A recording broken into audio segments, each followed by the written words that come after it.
Olá, meu nome é José Tadeu Tramontini, eu sou médico e a gente veio hoje aqui conversar aqui na escola sobre benefícios da ozonioterapia no combate ao coronavírus.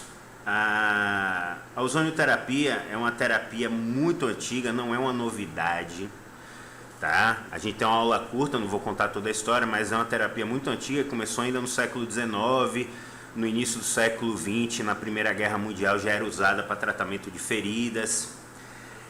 E a ozonioterapia, eu vou explicar com mais detalhes daqui a pouco, tem diversas ações no corpo, tá? A base do tratamento é o gás ozônio, que também tem diversas formas de ser aplicado. E esse gás ozônio, ele é um isômero do oxigênio, né? O oxigênio é O2, o ozônio é O3. E está presente na atmosfera. Todo mundo já ouviu falar da camada de ozônio, que é uma camada do gás que tem lá na troposfera, que filtra os raios UVB. Então é uma coisa da natureza. Por ser da natureza, ele não pode ser patenteado, ele não pode ser vendido como um medicamento. Aí vem outras conversas a respeito disso, mas ele tem super aplicabilidade para a saúde, e é isso que a gente vai se voltar agora, a ozonioterapia medicinal, ok? O gás ozônio, ele pode ser aplicado de diversas formas. Pode ser aplicado para feridas através de bolsas que circulam a ferida. É aplicado através de insuflação retal, o gás por uma seringuinha e uma cânula fina pode ser aplicado por via retal e absorção retal. Pode ser aplicado intraarticular, pode ser aplicado para estética, pode ser aplicado no sangue através de uma técnica chamada autohemoterapia, onde mistura o sangue com o gás não entra direto no sangue, não. Mistura o sangue com o gás e o gás volta para a circulação. O sangue volta para a circulação misturado com o gás. E é usado no mundo inteiro, tá? Não é uma panaceia, não é uma coisa da modinha, não. Como eu falei, é antigo, é usado no mundo inteiro, no Japão, é usado na Rússia, é usado na Europa, principalmente na Espanha, na Itália, é usado na Alemanha. Nos Estados Unidos, é regulamentado em mais de 20 estados norte-americanos. Aqui no Brasil, ele é considerado pelo Conselho Federal de Medicina, do qual eu faço parte, como um procedimento experimental. Mas é regulamentado pelo Conselho Federal de Odontologia, pelo Conselho Federal de Medicina Veterinária, porque foi comprovado, e existe muito trabalho, eu vou citar aqui daqui a pouco, comprovando a utilização. Eu não estou dizendo aqui que é a única ferramenta para a gente usar no corona, ele pode ser usado como uma estratégia complementar, tá? Ninguém aqui está desfazendo de estratégias que podem ser tomadas, e ninguém aqui vai discutir estratégias outras que podem ser tomadas, mas funciona como uma estratégia complementar, sim, e tem várias aplicações para isso. Eu estou mostrando aqui nos slides apenas uns prints para mostrar que existe uma seriedade nisso, existem organizações mundiais de ozonioterapia. Aqui um exemplo da Federação Mundial de Ozonioterapia, a IMEOF, que é International Medical Ozone Federation, que também é uma organização mundial que trata da ozonioterapia. Quem quiser pode acessar isso daí, que vai ter muita informação. Boto até umas celebridades aqui para falar. Ó. Aqui à esquerda temos um médico que já faleceu, mas é um brasileiro chamado Adib Jatene. É um cardiologista que foi ministro da Saúde, inclusive. Ele tinha no consultório dele um gerador de ozônio, tá? Aqui no Brasil, desde a década de 70 que começou a ser usado, um médico paulista chamado Heinz Conrad foi um dos pioneiros, e o Adib Jatene também era um dos pioneiros nessa época. Eu mostro a imagem dele para mostrar que é uma coisa séria. Foi feito por gente séria, tá? E mostram as imagens de celebridades. Temos aqui a Madonna, o Silvio Santos, a Ivete Sangalo, que já postou aí vídeos fazendo estética com ozonioterapia. A rainha da Inglaterra também, certo? Eu não sei se é por isso que ela está viva até hoje, mas a gente tem exemplos, tem reportagens que nas aulas de ozônio a gente mostra para todo mundo, mostrando a rainha da Inglaterra como usuária da ozonioterapia. Ah, mas isso não é critério para saber se é bom ou não, né? Não, é verdade. Pode ser que eles gostem de usar.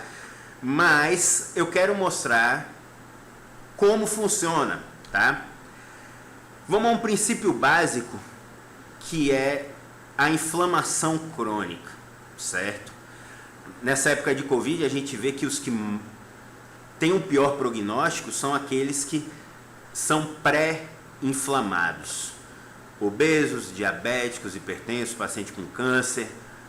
O idoso, por ter uma vulnerabilidade própria da idade também, mas aqueles que têm uma tendência à inflamação maior são os mais vulneráveis. E hoje o processo inflamatório, tá? Se você botar no PubMed inflamação e qualquer uma dessas doenças que a gente está colocando no slide, vocês vão ver que existe muito trabalho correlacionando o processo inflamatório crônico com Alzheimer, com doença cardiovascular, com câncer, com doença neurológica, com doença autoimune, certo? Que é uma coisa linda de se tratar com ozonioterapia, tá? E um outro princípio que a ozonioterapia faz a diferença, que está correlacionado com a inflamação, é o princípio da hipóxia. A má oxigenação celular leva aos danos degenerativos e inflamatórios também. Aí vem o papel do ozônio como uma coisa que ajuda no processo de hipóxia celular também. Aqui tem uma imagem que mostra justamente essa correlação que tem do nosso sistema imune, que é o que leva à inflamação. O sistema imune é o que nos protege, mas é o que também que inflama, não é isso? Não vou aqui dar aula de sistema imune, mas o sistema imune está correlacionado com o sistema neurológico, está correlacionado com o sistema endócrino. E quando a gente fala que o ozônio ele pode ser útil como ferramenta complementar, para algumas coisas ele vai ser muito bom, vai ser muito ativo, para outras vai ser complementar, não vai ser a solução mágica não. Para muitos é muito interessante. Eu trabalho com dor, por exemplo, esqueci de me apresentar, eu sou médico acupunturista, trabalho também no Hospital das Clínicas com dor, e no meu consultório particular eu uso a ozonioterapia na dor e eu vejo muitos bons resultados com dor, mas não é só com dor, ela pode ser complementar para muita coisa que você imaginar. Estava conversando aqui com graça, por exemplo, de meninos especiais que a gente atendia pela Prefeitura de Lauro de Freitas, que tinham uma melhora significativa do sono, meninos com retardo do desenvolvimento neuropsicomotor, aqueles menininhos que são cadeirantes, que têm convulsões o tempo todo, eles tinham uma melhora muito grande na associação de acupuntura e ozonioterapia. Por que eu falo isso? Porque o ozônio não é uma panaceia, não. Ele realmente vai ser útil porque ele age em qualquer princípio inflamatório crônico, certo? Eu vou explicar mais ou menos como faz isso. Eu vou até pular isso, não quero dar uma aula de química de ozônio, não. Quero entrar nessa questão do mecanismo de ação. Ele vai ter dois mecanismos de ação, um imediato e um outro secundário. Esse imediato, a gente vai falar da própria ação do gás, por exemplo, no germe, no vírus. Eu vou falar daqui a pouco de uma questão em relação ao Covid, tá? Que ele age não só como um germicida, mas age como um estimulante de fatores de transcrição que previnem a infecção, certo? Mas, como dá para ver aí no slide, ele vai reagir com o tecido, ele vai agir como um germicida e vai agir nas membranas celulares dos nossos tecidos também, certo? Ele não entra na nossa célula como um gás. O que vai entrar na nossa célula, no nosso tecido, são os subprodutos do ozônio, tá? Ele faz uma sinalização celular, ele ajuda ao sistema imune a captar aquele agente invasor, certo? Desencadeia efeito antioxidante secundário. Se eu for falar aqui do que vem a ser os produtos de oxidação celular, a gente não tem condição de falar em curto tempo. Mas todo mundo ouve falar sobre os tais de radicais livres, então o ozônio também ajuda nesse equilíbrio de radical livre que está relacionado com qualquer processo inflamatório crônico. Ele tem uma ação imediata no plasma, com a água biológica, ele tem uma ação imediata no próprio agente agressor como um germicida. E uma coisa muito interessante é a reação tardia do ozônio, que às vezes aparece depois de 24 a 72 horas, que é a formação dos produtos da lipooxidação, produtos de oxidação lipídica, os LOPs que estão aí, certo? Esses produtos da oxidação lipídica são como se fossem segundos mensageiros. O ozônio, ele se conecta na membrana celular. A membrana celular de qualquer tecido, quem lembra das aulas de biologia vai lembrar da bicamada lipídica, ou seja, tem ácido graxo na estrutura da membrana celular. O ozônio vai reagir com as cadeias de carbono desses ácidos graxos da membrana celular, e a partir daí, o que vai entrar para o meio intracelular vão ser os subprodutos. Esses subprodutos são diversos, não dá para dizer todos aqui, mas eles vão estimular desde antioxidantes endógenos, como superóxido dismutase, glutationa sintetase, vários outros agentes que colaboram no processo de antioxidação intracelular. Ele também vai ajudar na liberação de fatores de transcrição. O que é fatores de transcrição? Ele vai estimular a formação em tecidos diversos, por exemplo, até no tecido imune, nas células, nos leucócitos, vai estimular a formação de fatores de transcrição que dão sinais lá no DNA.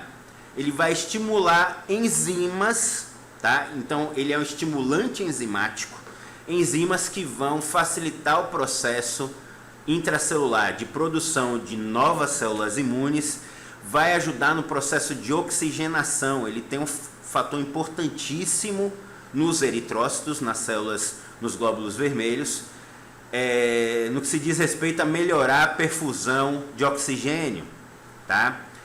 Eles estimulam, deixa eu ver se eu tenho aqui na imagem, aqui, pronto.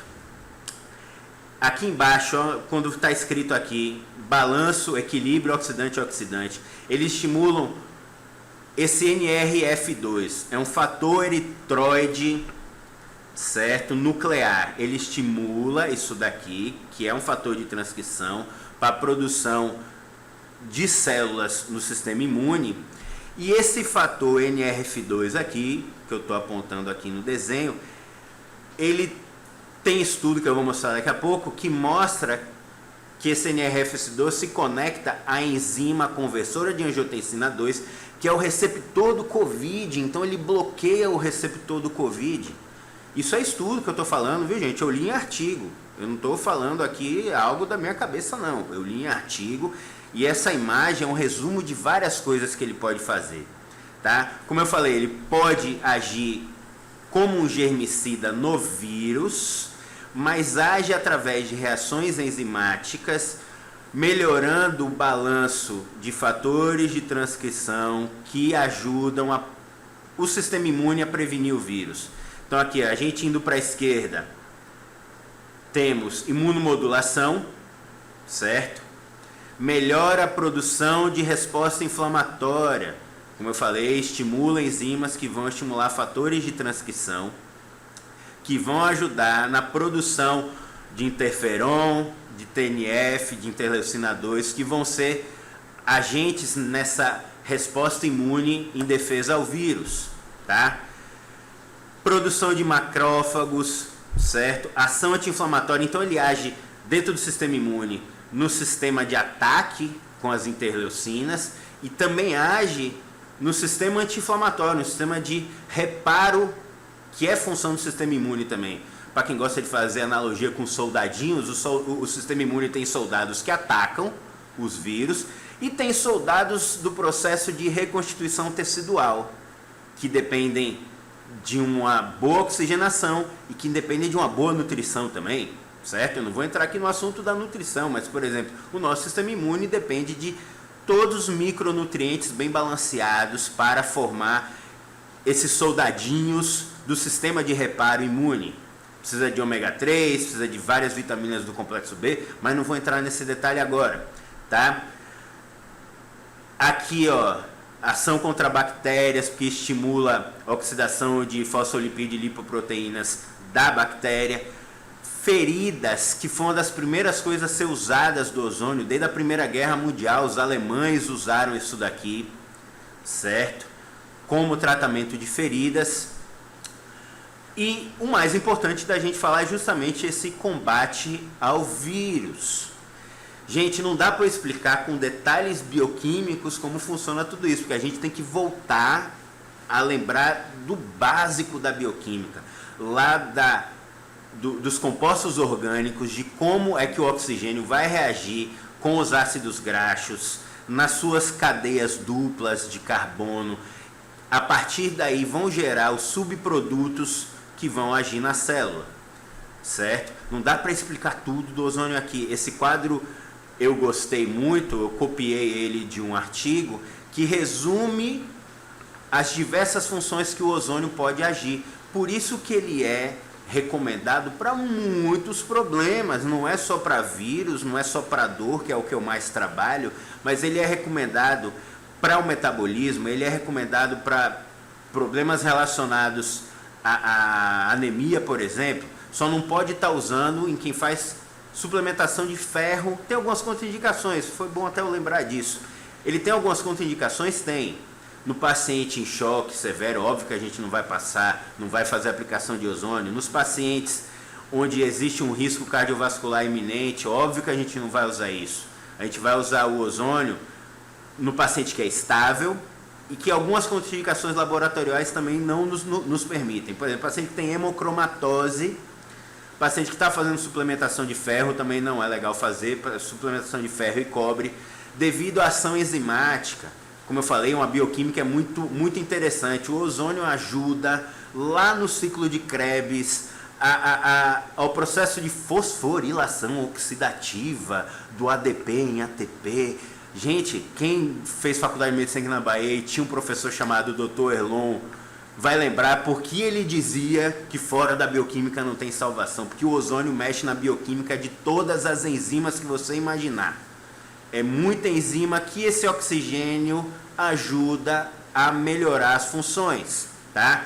Está relacionado com enzimas como NO-sintetase do óxido nítrico, que melhora a vascularização, melhora... Enfim, é muito complexo, mas tem contraindicações. Paciente que usa ferro não é legal usar, paciente que tem hemocromatose, que é um acúmulo de ferro, também não é legal usar. E existe uma contraindicação específica, que é o paciente que tem deficiência de G6PD, que é uma enzima relacionada também à mitocôndria. Esse paciente não deve fazer, porque não vai fazer efeito nenhum. Pode até ser tóxico, tá? Então existe essa recomendação de dosar G6PD. É uma coisa rara, é raro, mas existe essa recomendação. Eu faço em todo mundo a dosagem? Não, eu não faço em todo mundo a dosagem não, mas peço naquele paciente que eu suspeito de alguma coisa relacionada a deficiência G6PD. Deficiência G6PD a gente já sabe desde o teste do pezinho. Os pacientes mais velhos que não fizeram essa triagem, eu normalmente gosto de pedir essa dosagem, tá? Enfim, fiz um resuminho de contraindicações e agora eu quero mostrar referências. Aí são livros, tá? O mais clássico de todos é o primeiro, que é o livro do Velho Botti, um italiano. Na Itália existe também uma sociedade de ozônio, eu vou mostrar aqui coisas da Itália. O guia espanhol, que é o guia para o uso médico do ozônio. E acho que o documento mais importante que todas as associações têm como referência é essa Declaração de Madrid sobre a ozonioterapia. Essa declaração é uma coisa mais resumida que explica de uma forma resumida, esse funcionamento do ozônio e também suas contraindicações. Existem mais de 3.000 artigos no PubMed sobre ozonioterapia, não é panaceia não, isso tem artigo e tem muito artigo publicado, tá? A gente não aprende isso na faculdade, não vou discernir aqui sobre o porquê não aprendemos isso na faculdade. mas existe muito artigo falando sobre ozônio no PubMed, tá bom? Falar em inglês bonitinho, PubMed. Aqui vem algumas reportagens, isso é coisa recente, na Itália, o uso do ozônio no combate ao Covid, certo? Lá foi autorizado, lá existem protocolos para uso, tá? E assim como tem para outras alternativas pro Covid, não estou dizendo que é a única a ser usada não, mas lá foi autorizado. Na Espanha, aqui é uma reportagem falando sobre como foi usado na Espanha, existe até vídeo mostrando, vídeo da Rede Globo espanhola lá, mostrando que foi usado em casos de pacientes com uma melhora muito boa. Tem casos aqui no Brasil também, muito poucos, mas tem, certo? Paciente, um estudo de caso aqui que mostraram em 36 pacientes que estavam correndo risco de ir para UTI, somente um foi entubado na Itália.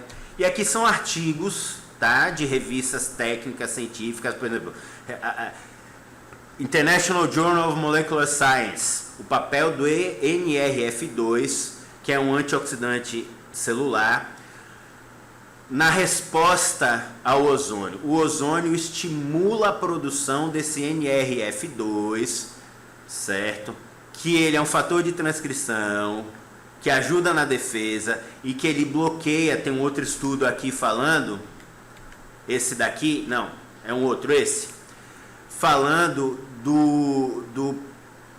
aí, o papel imunocêutico, o papel na imunidade da ozonioterapia. Esse fator NRF2 bloqueia o acesso à enzima conversora de angiotensina 2, que é por onde o vírus chega na célula. Ele bloqueia esse receptor, tá? Existem vários trabalhos aqui, ó. Comecei com um que é recente, esse daqui, se eu não me engano, é 2019, tá aqui, tô circulando aqui com a setinha. O papel do NRF2, que é um subproduto do ozônio, é uma reação tardia ao ozônio no processo de imunidade, ok? Aqui um outro trabalho, certo? Esse é de 2005, aspectos científicos da ozonioterapia, o estado da arte. O autor desse artigo, publicado em artigo de pesquisa médica, revista Elsevier, certo? Não é papo do blogueirinho, não. Isso está em revista científica, mostra como funciona, mostra os resultados. Pronto, aqui um recentíssimo desse ano, pós-Covid, Journal of Infectious Disease and Epidemiology. Não sei se eu falei errado agora, mas falei com pressa. Um plausível e de baixo custo, penny cost, penny é centavo em inglês, um plausível e de baixo custo tratamento para o coronavírus. Gente, o custo é oxigênio. Eu esqueci de explicar como é que forma. Existe um gerador que a gente usa na clínica ou pode usar no hospital. Esse gerador pega como matéria-prima o oxigênio e através de uma reação elétrica transforma o oxigênio em ozônio, tá? Não dá para entrar em detalhes como funciona esse gerador agora, mas é de baixo custo. O único custo que a instituição de saúde teria seria no gerador. O oxigênio vai custar barato para trocar, certo? Qual é o custo do oxigênio? Qual é o custo do ozônio? É o oxigênio, sabe? Aí é que vem as conversas sobre o porquê não liberam, né? Mas enfim. Plausível, Jornal de Doenças Infecciosas e Epidemiologia, 2020. Isso é recentíssimo, certo? Tá? Estudiosos da onde são aqui? Dos Estados Unidos, Califórnia, USA, aqui, ó. Certo? O efeito da ozonioterapia no estresse oxidativo, doença coronária. Por exemplo, botei aqui um outro assunto para explicar da relação com o aspecto da inflamação, porque reduz o impacto. Não estou dizendo que é o ozônio que vai salvar um infarto, não. Eu estou dizendo aqui que ele pode ser uma estratégia complementar para tudo o que é inflamador no corpo, tá? Aqui é de uma revista brasileira, mas está em inglês. Ozonioterapia como adjuvante no tratamento do Covid, certo? Aqui eu citei antes sobre aspectos imunocêuticos do Covid, do ozônio em relação ao Covid, e acabamos por aí. Eu tive que ser o mais breve possível. Muito obrigado por poder mostrar essas informações. Agradeço aqui a Graça, agradeço o pessoal da escola e tenham todos uma boa saúde. Cuidem de vocês, deixem a cabeça em paz, se alimentem bem e respirem bem, certo? Porque com calma a gente vai vencer tudo isso, ok, gente? Obrigado.